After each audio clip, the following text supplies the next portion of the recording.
کہ میں قرآنی ایک واقعہ لے رہا ہوں، قرآن کا ہی۔ قرآن مجید میں اللہ رب العزت نے ایک بادشاہ گزرا سرزمین یمن پر،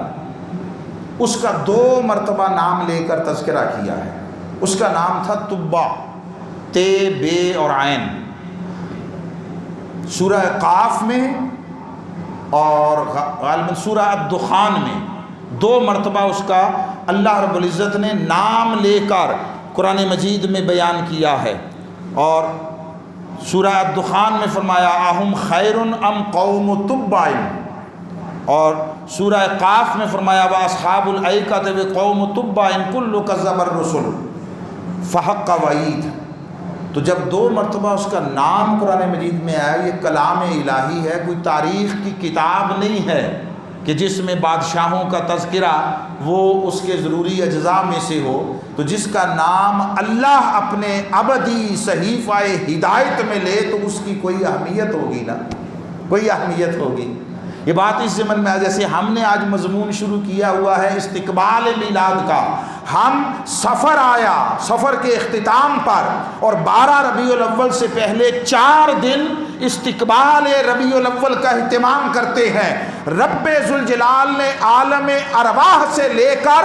ولادت مصطفیٰ تک ہر زمانے میں انبیاء کے ذریعے، وحی کے ذریعے استقبال مصطفیٰ کا اہتمام کیا، استقبال میلاد مصطفیٰ کا۔ تو یہ تبع بادشاہ تھا یمن میں۔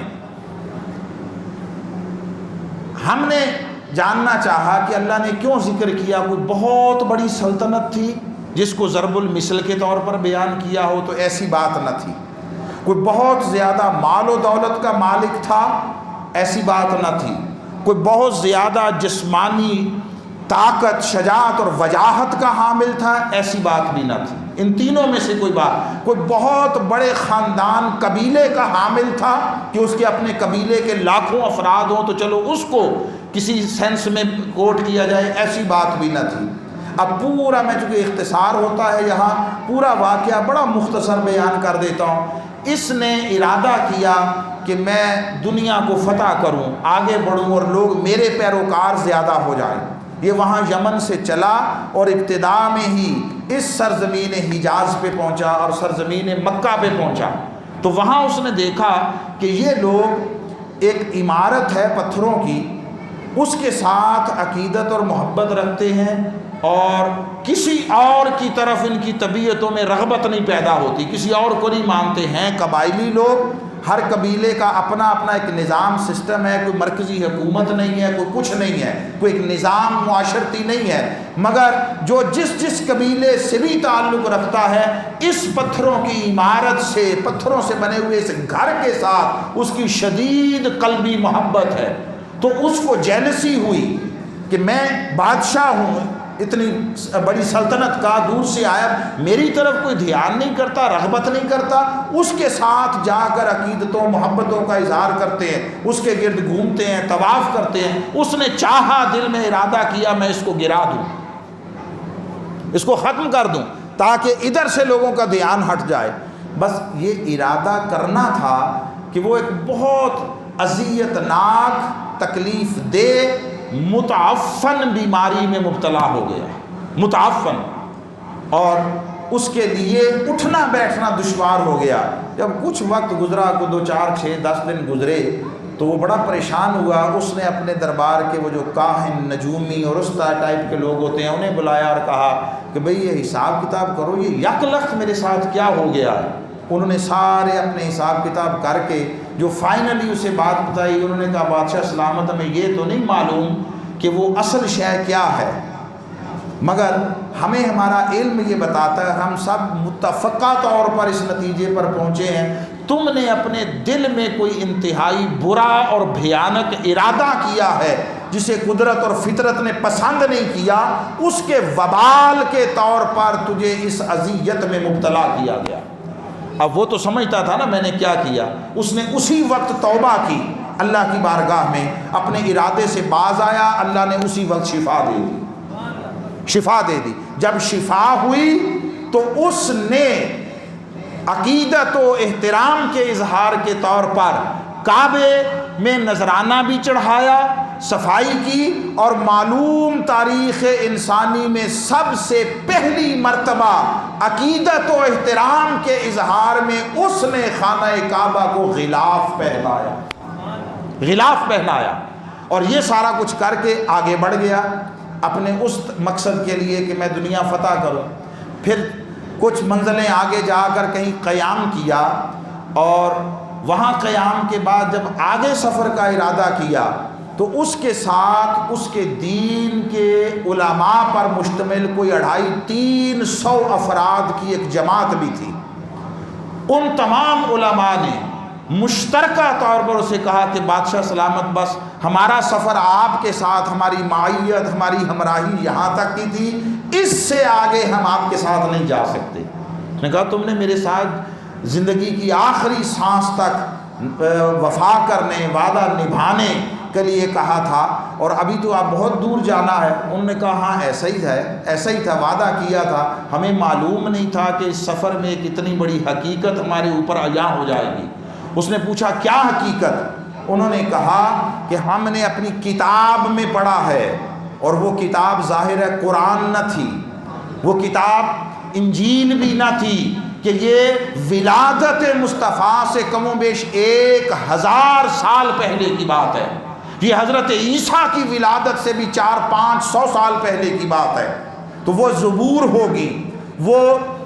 تورات ہوگی، کوئی اور صحائف میں سے ہوگا کوئی کتاب جو ان کے پاس تھی۔ ان کا ہم نے اپنی کتاب میں پڑھا کہ اللہ رب العزت کا ایک محبوب ہے جسے وہ پیغمبر آخر الزماں بنا کر دنیا میں مبعوث کرے گا، پھر اپنے آبائی وطن، مولود وطن سے وہ ہجرت کرے گا، ایک دوسری سرزمین میں جا کر قیام کرے گا، مستقل ٹھکانہ ہوگا، وہیں اس کا وصال ہوگا، وہیں اس کا مزار ہوگا۔ وہ جس سرزمین میں ہجرت کے بعد جا کر اس نے قیام کرنا ہے، اس زمین کی، اس علاقے کی کچھ نشانیاں، علامتیں ہماری کتاب میں بیان ہوئی ہیں۔ وہ جتنی علامتیں بیان ہوئی ہیں وہ ساری اس زمین میں موجود ہیں، اس خطے اور اس علاقے میں موجود ہے۔ اس لیے ہم آگے نہیں بڑھ سکتے، ہم اس پیغمبر آخر الزماں کی انتظار اور استقبال کے لیے یہاں رکنا چاہتے ہیں۔ اس نے جب یہ بات سنی، اس کے دل میں بھی اشتیاق پیدا ہوا، اور اس نے 1 سال وہاں ویٹ کیا، قیام کیا 1 سال۔ پھر اپنے امور سلطنت کی ادائیگی کے لیے واپس جانا تھا، مگر جانے سے پہلے اس نے 2 کام کیے۔ وہ جو علماء 250-300 علماء تھے وہاں رکنا چاہتے تھے، ان کے لیے اس نے گھر تعمیر کروائے، گھر تعمیر کرائے، ان کے لیے سامان زیست وہاں مہیا کیا، ایک پوری بستی بسائی، پوری بستی بسائی۔ اب یہ جو کچھ ہو رہا ہے لوگوں، یہ استقبال مصطفیٰ میں ہو رہا ہے، یہ حضور کی خاطر ہو رہا ہے، حضور کی خاطر ایک بستی بسائی۔ اور جو جماعت علماء کا سربراہ تھا،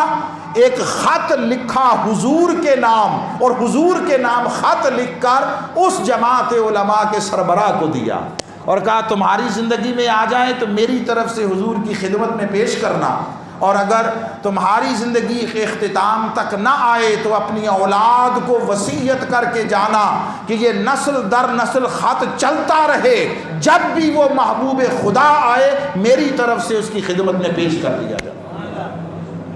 وہ فوت ہو گیا، وہ سلسلہ چلنے لگا۔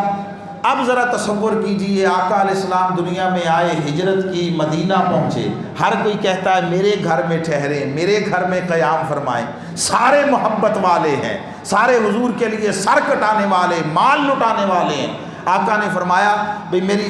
میری سواری کے آگے سے ہٹ جاؤ، میری سواری کو بتا دیا گیا ہے، اللہ کی طرف سے اسے امر ہو گیا ہے، اسے معلوم ہے کہ اللہ مجھے کہاں ٹھہرانا چاہتا ہے۔ جس سواری پر حضور بیٹھے اس سواری کا بھی درجہ کچھ اور ہوتا ہے، جانور ہو کر اس کو بھی خدا جانے اللہ علم و شعور کی کتنی خیرات عطا کرتا ہے۔ اب وہ آگے سے ہٹ گئے، اور آپ جانتے ہیں جا کر سواری حضرت ابو ایوب انصاری رضی اللہ تعالیٰ عنہ کے گھر کے سامنے ٹھہری۔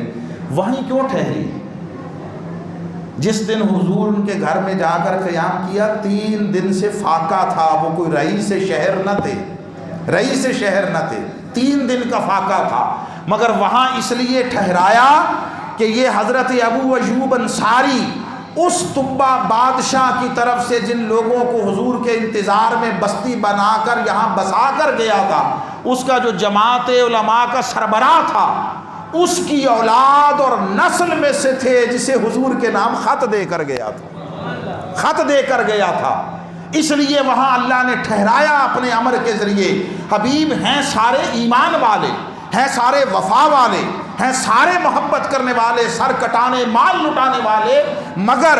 یہ ایسا گھر ہے جہاں اس خط کی شکل میں کوئی 1000 سال سے تیرا راہ دیکھ رہا، تیرا انتظار کر رہا ہے، اس لیے حضرت ابو ایوب انصاری کے گھر ٹھہرایا۔ میرا مقصود فقط اتنا ہے کہ حضور نے اس کے 1000 سال بعد آنا تھا، مگر اس کے دل میں بات آئی، اس نے یہ سارا اہتمام کیا،